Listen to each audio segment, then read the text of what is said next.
finally loading up. Again, this is game 2 on MLG Shakuras Plateau. Let's see if PureAbility will go for a type of select style, or if he will play a nice little macro game. He needs to do damage either way, because he is a Terran player on the top right corner spawning as the orange Terran. In the very bottom left corner, he will be versing the, what color is that? Is that purple? Purple's Zerg. AceHawk. Sorry, I have Flux on. It's nice for my eyes. It makes your computer screen get a little dense. That way it's not so bright in the middle of the night. But AceHawk, yeah, it's a little program that you download. It's kind of like, you've heard of Gunner Optics, right? Yes. Yeah, Gunner Optics, they have that tint to them. Flux automatically does it through the day for you. As the arrows go by, it slowly denses your screen as it gets brighter during the day. The sun, it gets brighter as well for your monitor, so it's really good for your eyesight. So, gotta check it out, man. That is quite interesting indeed. And out of curiosity, whilst this game is just getting going, what's your internet speed there? You know, your connection speed? Because I've heard that America has, well, some places in America, in fact, have quite a few problems with internet speed, depending on what. I live in the middle of the United States, Kansas City, Missouri. I don't know if you know where that is quite at. Some of the worst internet available to me in the United States is here. My upload speed is only 2.5 megabytes of upload. That's it. Oh, right. That's it. And so bad. You're down, or what's your down? Download's 20. We're supposed to be getting fiber optic in the next couple of years, apparently, because Google's made something there. But yeah, America really doesn't have the best internet. I hear Japan is the most amazing. Any foreigners get the luckiness of the most amazing internet ever. But well, I mean, I haven't. Ooh, hatch first, nice there by AceHawk. But I mean, coming back to the whole internet thing, I mean, in England, it truly is diabolical. Internet there is absolutely the worst, and it's lovely to live in a country where they actually have good internet. I currently have 200 meg down speed and like 10 up or something like that for €20 a month. Jeez. So I'm gonna make you scream. Oh my gosh. Finland's pretty good. Lucky you. This SCV is scouting on in here. Man, I want Finland internet now. I'm so upset with my life, paying all this money for the worst internet possible. But here we go. The SCV is going to be popping in here. It's going to see that spawning pool just barely. PureAbility is going to see nothing too crazy, but nonetheless, the wall does finish them off here. Interesting to see the supply depot. 2 supply depots in 1 barracks. I feel like it's always susceptible to Baleen Bus, although it's a little bit all-in-ish. If I always see that, I always go for Baleen Bus. But then again, I am a lower league player compared to these guys, so maybe they still have something that I don't know. First barrack is going down, so it looks like PureAbility is going to go for a fast expansion. Oh, I mean, if I see that and I'm against the Terran as Protoss, I love going for 3-gate Void Ray busts. And again, it is slightly all-in-ish, but ultimately, yeah, you can do so much damage due to the positioning of the buildings with that Void Ray. But this is not PVT, this is indeed TVZ. I always get that mixed up. And, you know, I mean, PureAbility, whilst actually scouting that hatchery first, really hasn't done much in order to be able to kind of, you know, kind of harass it in essence. Those Zerglings going to be able to deny that scouting SCV anytime soon. But, you know, by the same premise, PureAbility is going to be expanding behind this pretty quickly in terms of TVZ, so he's going to be in a good position, not falling too far behind, and, you know, going to be just fine. Yeah, definitely. That's the options that you have as a Terran player. You either want to send a couple Marines across the map and try and do some damage, kill off a couple drones, or at least make units, as we've been saying all night, because you just don't want to have a Zerg player constantly droning up, or 2, go for this option. Get on the same base as them. First, take them, get a fast third, and possibly set yourself up for a nice little 2-base timing attack, because Zerg always wants to be 1 base ahead, just due to the fact that their units being a tad bit weaker. So they need to have a massive amount of units. That's the power of them, is the swarm surrounding your units and getting off that kill. Looking at the drone count right now, we are starting to have AceHawk pull ahead a little bit, 25-20 with that 1 meal. So it's even in terms. But again, he's going to have to get a faster third with the second going down for our boy, the ability. Indeed, and you know, I mean, there's no reason he couldn't really kind of secure that and be in a good position. If PureAbility scouting isn't up to par, you know, that a potential third even could go unnoticed for quite a while, and even still, with a potential third actually going up, there's all the room in the world for a Zerg to be able to defend that, unless the Terran goes for some crazy 2-base all-in, which, you know, it's still on the cards. But it looks like PureAbility is going to be going for quite a heavy mech style here. I think we're going to see quite a lot of Hellions, maybe a factory with the tech lab for that blue flame, and then maybe one with a reactor. Yeah, everyone's favorite player over in Korea, also known as Boxer, has popularized this, and He's everyone's favorite, but right now he's my least favorite person in the world due to the ladder, because everyone is doing this now. I literally just go blind spine crawlers to defend against the possibility of Hellions coming in, but it looks like that Blue Flame Hellion is being researched with Factory, pumping out some Hellions as well. He's going to push out with about 8 or 9 if he goes for the Boxer route, although he did go for a faster command center, so this is going to be slowed down just a tad bit. AceHawk actually throwing down Spine Crawler, as well as throwing down Evolution Chamber down, just to create a little bit of a wall, and he has these 2 Queens patrolling the area, so he should be able to defend this quite nicely if it comes this way. I'm sure that he thinks that something like this might be on the way. Yeah, too true. AceHawk with the, kind of timings under his belt, as you said before, with that Spine Crawler going down. The Roach Warren almost finishing now, so he's going to even have Roaches out in order to be able to deal with this. Layer morphing in as well, so I mean, if any Banshee shenanigans did particularly happen behind this, he'd be in a good position in order to be able to morph in that Overseer, just to be able to deal with that. But, PureAbility going to be sticking with this very, very heavy mech style and getting yet another factory. That armory is now down, so he can start his upgrades at any time possible. But I think he's going to be wanting to go for those Thors pretty quickly, relatively speaking, in order to be able to deal with potential Muta harass that does come along. Definitely PureAbility checking up here, see if there's a third. Will he go up to that fourth? No, AceHawk metagaming him a tad bit, seeing that hatchery all up here in the top left corner. Roach is coming out here right away, trying to deter these Hellions away. A couple free shots going down on top of that one Hellion. Gonna go ahead and run on back home with his rotor between his legs. We do have this Overlord here in the top right corner, so PureAbility is being scattered by AceHawk at the moment. He does know that there is a nice amount of SCVs on top of the middle patch, morphing in an Overseer as well, so he'll be able to scout the whole entire main. Thor's coming out, as you called, Cal. You're just so darn smart, man. Engineer Bay finishing up as well for PureAbility, so he'll be able to run some missile turrets if there is a Spire on the way, which if we look at AceHawk's base, there is not. I expect one soon, though. Yeah, too true. And actually an infestation pick coming out now for AceHawk. An interesting choice here. Maybe we will see a Neural Parasite as soon as those Thors have been scattered. But a lot of Zerglings do get roasted in the middle of the map. That Blue Flame just do so much damage. And despite AceHawk's attempt to try and surround, gets 3 of those Hellions and actually runs away from the last Hellion, which is quite an interesting choice. I'm pretty sure he could have taken that. Yeah, he lost a huge amount of lings. Like I said earlier, you have to be on creep in order to catch up on those Hellions. They just move just a tad bit slower than those lings. But if you use micro, you can definitely just shoot down those lings, so they can't really ever get a full surround on you. PureAbility demonstrating it right there. Sitting at this third, just making sure, hey, I'm going to make sure that I prevent him from getting his third, and I'll be ahead in this game.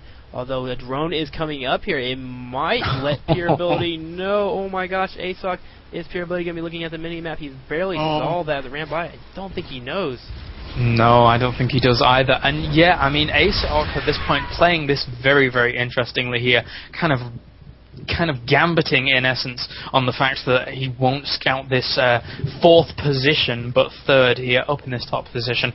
So PureAbility is going to be slightly misled. Oh, but he's going to go up to it and going to be able to see the creep.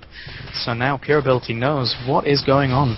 Yeah, the Blink going to be able to here put a couple free hits on top of that Hellion. They might actually get it. Yeah, they sure are. That creep spread definitely helped out a lot as well. Spine Crawler going down now for AceHawk. He wants to make sure that no drops will do any damage against this third that is so far away from his natural and his main, as well as if in case any Hellions do try to come up on here. More drones being sent that way. Looking at the drone count, it is now 59. Oh, I'm sorry, 59 Harvesters to 52.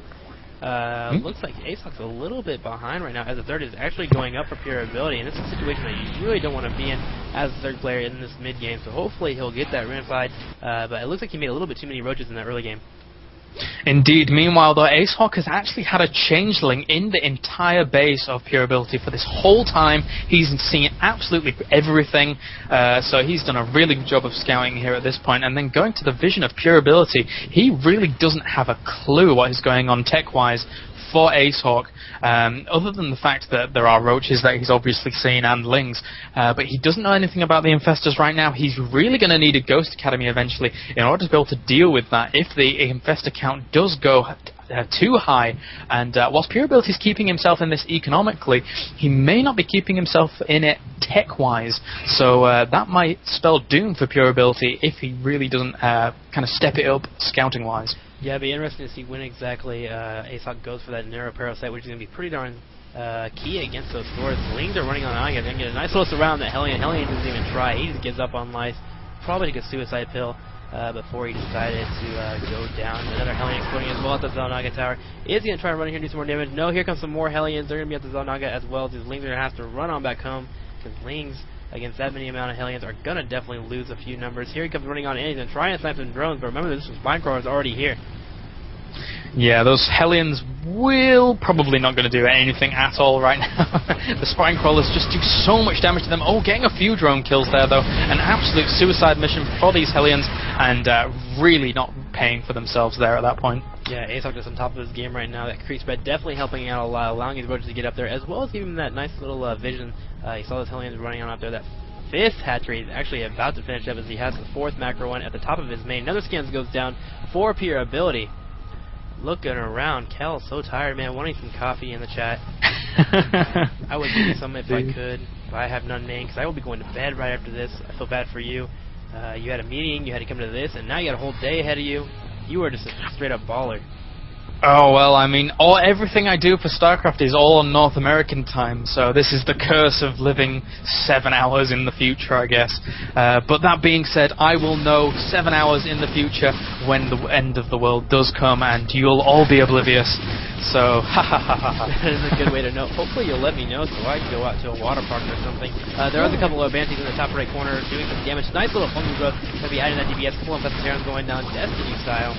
Going to be taking out some Banties. They did do a couple amount of damage, but not as much as PureAbility would have liked. AceHawk is playing everything off that PureAbility throws at him. With the most minimal amount of damage. There is a couple of thwarts here as well as some C-Tanks in the middle of the map as that 200 mark is climbing for PureAbility, but AceHawk is already there. Look at him getting ready to push across the map. Yeah, indeed, and the economy he's establishing behind this is absolutely fantastic. He's going to be in such a good position in order to be able to reinforce if he so chooses, and the big threat here really for PureAbility is the fact that this burrow is out for all these roaches. Not a whole lot of detection, just a few missile turrets listed here and there, and a big engagement going down now. A lot of infested Terrans getting thrown down.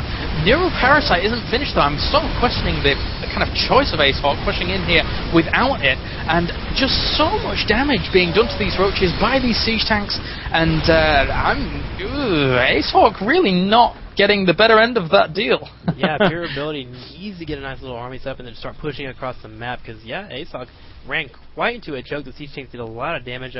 He tried to get a nice little swing around, but I think he's a little bit too cute with it. A couple more free shots were used for those siege tanks as well. And then again, as you said, the Neuroparasite was not done, so he wasn't able to take any of the mechanical units under his power, which would have helped out in that battle a ton. He sent out a couple of fun growth, but again, it doesn't do that much damage against mech with these large health bars. Yeah, indeed. And what I would love to have seen at this point is PureAbility be kind of like prevented from landing these expansions in these 3rd and 4th positions, potentially by kind of like burrowed links. He already had the burrow tech out. There's no reason to not burrow a Zergling at each of these positions, not only to know when these expansions do actually go down, but also just to prevent them for just a little bit of time. Maybe even force a scan, which, you know, ultimately leads to less mules, etc., etc.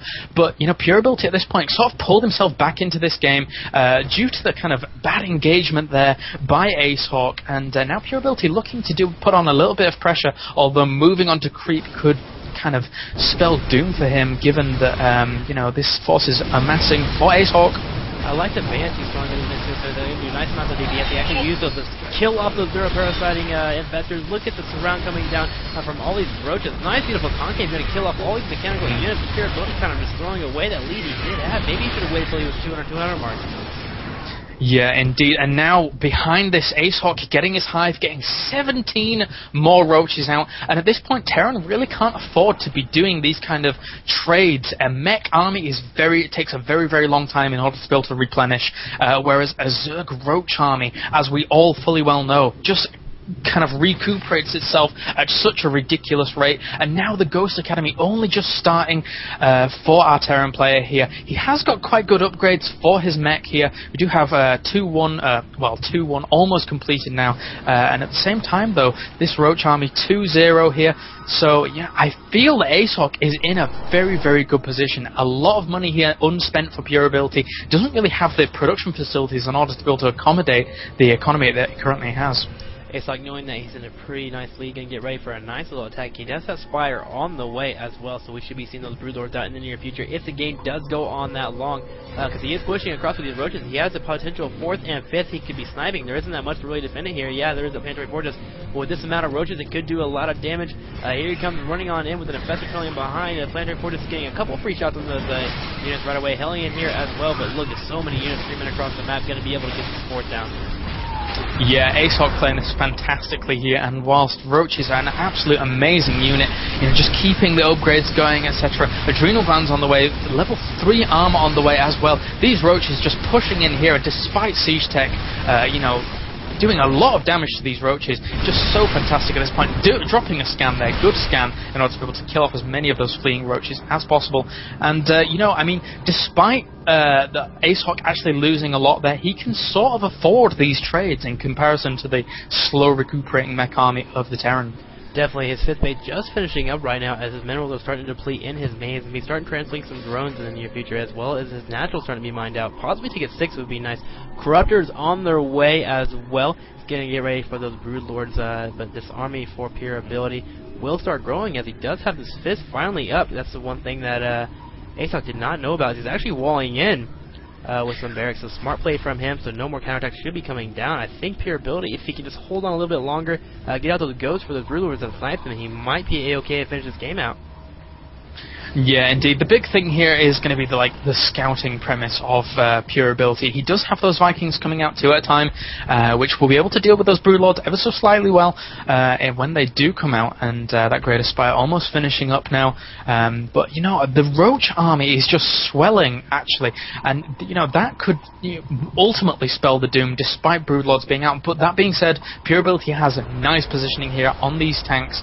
There is a lone medevac down in the bottom position. Maybe we missed a drop, and a sensor tower as well. And I always love to see sensor towers in these games. Very underused, but that being said, they do cost quite a lot of gas, so I can understand why some people do forego them. Yeah, PureAbility probably means himself to take half of this map. He does have one more expansion at his advantage as well, and it's going to be interesting to see who takes these 2 expansions, one at the 6 o'clock and one at the 12th position. I think it's going to be a little bit harder for Zerg to do that. In fact, he's going to send some overlords there, throw down some creep. It doesn't take a full minute and 20 seconds for that creep to disappear. If he takes down those, if PureAbility were to take down those overlords to try to expand, so it's always a nice little benefit to do that. I love the mix of Banshees as well in his army, as I was saying earlier. Adds the DPS. It's a little bit hard sometimes for the Zerg to focus that down. Look at all these ghosts in the background. They have all of these energies sitting around, possible EMPs for the defenses, as well as snipe, which is always a great ability. But it looks like AceHawk is ready to push out. He's at the 200 mark, and PureAbility the 200 mark again as well. This game is turning out to be really epic, Cal. Yeah, whilst you're looking at a lot of those ghosts there, I'm looking at the 7 command centers going down in one of the bases of PureAbility, but at the same time it looks like AceHawk's going to be pushing in here. A lot of Clo going down, and all the fungal growth on all those ghosts absolutely decimates them. Only a few Broodlords do remain though, and now the Vikings are going to be able to make short work of those. PureAbility doing a really good job of engaging here, really engaging with the units he needs to at staggered times. He really needed to kill as many of those Broodlords as possible with those snipes, whittling those numbers down just so that the Vikings could finish them off, and then ultimately the Roaches would be easy pickings from there on. So really nice engagement by PureAbility there, great defense, and with those 7 command centers finishing up in the 4th of PureAbility, he's going to have a blistering economy if he wants to go for mules. Yeah, he definitely just send all of his SV straight toward the Zerg player, so he'll actually have a lot of supplies set up for him. So you can see his mules. Like we said earlier, there is a nuke on the way. Oh my gosh, we have got to keep our eye on. There is so much stuff going on this map. If you saw earlier in that engagement as well, what made AceHawk turn around was those EMPs. He happened to get all of those infestors except one, and he had the one Banshee tag in that one infestor. But AceHawk already having some energy back and some more Roaches going to go ahead and try and push across the map again. But PureAbility does have 222 on his mechanical units sitting at SCVs ready to die as well. Here comes running on in. Siege tanks can be doing as much damage as they can. They actually were unsieged for a second. Look at the explosions going everywhere, Cal. Yeah, that unsiege could have spelled the doom for PureAbility, but at the same time there are just so many siege tanks there. It's going to be very, very easily cleaned up here for PureAbility. And, you know, whilst able to kind of push in there, when they were unsieged, really kind of wasn't able to take advantage of the fact that they were unsieged for just a bit of time. And now PureAbility, sensing blood in the water, going to be moving up here, and despite being on creep, he is in a fantastic position, just going to stagger his siege tanks ever so slightly, pushing up into this 6th base here, well, 5th base of AceHawk here, and probably going to be able to take it out pretty convincingly. AceHawk trying to find a way to actually engage this nice little scan going on there around the bush. He's going to get some free shots on those Roaches. The infestor is flying around. There's only one infestor in this group. Unfortunately, he won't be able to do anything though. He just can't get close enough. There's so many siege tanks here with so much damage. Is there any more upgrades going down for PureAbility? No, there is not. Looks like AceHawk's like, hey, I'm not going to try to counter. Where is their nuke at? Where's it at? Oh, here it is at the bottom left. No drones there to be able to die, so it only looks like it's going to take out a lone overlord. Oh, but a few drones are transferring there. Will they actually get taken out? They're not just in the blast. Just barely missed. A bit of anticlimactic, but there is roaches going for the counterattack right here. PureAbility can probably try to run in and go for the base trade. We might see that situation going down between these players. If that does happen, all we need to say PureAbility do is throw some T-Tanks at his main and his natural, and just ready to defend while he sends his army in. Is going to come back. It looks like he's going to come back to defend against this. So many orbital command centers here, though, as well, so it's going to take a while for AceHawk to actually do enough damage here. He's going to go straight for the SCV line, but PureAbility doesn't even need those SCVs anymore. All he needs those mules, and that's why he's going to stay those orbitals. Oh, all these roaches are absolute sacrifice at this point as they do move down, trying to escape, but ultimately they are going to be blocked. But none of the siege tanks are actually sieged up, and, well, I mean, despite that, they are going to do a lot of damage regardless. And I've got to say, in AceHawk's shoes, if I was coming up this ramp and seeing 7 orbital commands here, all with a lot of energy, I've got to be feeling pretty bad about my position right now. Exactly, so it looks like PureAbility did come all the way back to the Finno against Genius. Losing a few units here, not the best concave ever for him. Gonna be chasing those roaches here. AceHawk is trying to do whatever he can, as he's gonna probably try to get some broodlords in the middle of this map. There we go, 6 corruptors on the way, as long as 33 roaches, and there's some infestors with full energy. So AceHawk trying to delay as long as he can, so he can get all of his available units ready to attack. The third for PureAbility, his minerals are about to fall out as well. So PureAbility's gonna need to land pretty soon and start getting back to mining so he can build up the 200 army again, as AceHawk is already at his 200 mark. Looking in the middle of the map, broodlords are morphing in as well. Yeah, indeed. And if we just come to the economy tab pretty quickly, we see that, you know, PureAbility doesn't really have that much mining going on at all. He was forced to lift up that bottom expansion, which was nicely hit by AceHawk at that point. Whereas, you know, AceHawk's just able to kind of keep his economy going. And, you know, that may spell doom for PureAbility at this point. But, I mean, this is a very, very scary mech force pushing out here, led by a lone cloaked ghost and a few Vikings. So could do a lot of damage. 3-3-3 for all these mechanical units, going to do massive amounts of damage. Not all the siege tanks are sieged up. They're actually trying to find a place to go. Actually gonna EMP is going down everywhere. Roach is gonna push on in here. They might actually clean this all up. It's a bit of a fail for PureAbility with those siege tanks not being in the right position. But it looks like he will be cleaning all of this. But at the same time, 12 roaches are on their way with some spine cars in the middle of the map. PureAbility did lose almost half his army there. Yeah, and just a little bit of an update. I mean, the broodlord. Well, why are the broodlords coming to their death? They're all going to die, and for nothing. Yeah, an update on the other side of the brackets. Kirschke did win the third force played match of 2-1, giving him 2 points over Ushar, who only takes 1 point going into the later stages of the Midnight Madness. But you know, PureAbility at this point just in a really, really good position, just slowly pushing up to this base. If he can take out this mining base of AceHawk at this point, that is going to put him in a very, very good position. And I've got to say, PureAbility is playing this very, very nicely. Really impressed by his play. Usually in the Midnight Madness we see him make a couple of mistakes here and there, but this game he seems to be playing flawlessly. Another nuke is on the way as well. It's going to be interesting to see where exactly he places that. Is he going to place it on another hatchery and not do as much damage as he possibly could, or is he going to place it on top of one of these army units? Something's going off for you. Oh, nuke. It's more the bottom. Look at all those mules at the bottom expansion, long distance mining. 2 nukes going down as well, one on the bottom left and one on the top right corner. Both of them going to be exploding. Can we hit them both? First one's going to kill off a nice amount of drones. The second one kills off nothing, but it does explode everywhere. Maybe they'll get radiation poisoning, but yeah, all those mules just mining to the best of their ability right in the middle of the map. So much going on for us, Cal. Yeah, indeed. And, you know, I mean, PureAbility, yeah, with those 2 nukes at the same time, just kind of really keeping AceHawk on his toes. When you've got 2 nukes going off, you really don't know where to focus your attention for that given time, especially when you have to focus on the fact that there are so many siege tanks in the middle of the map. PureAbility are doing a good job of killing off a few of the creep tumors, making sure that the creep isn't as connected as AceHawk would like.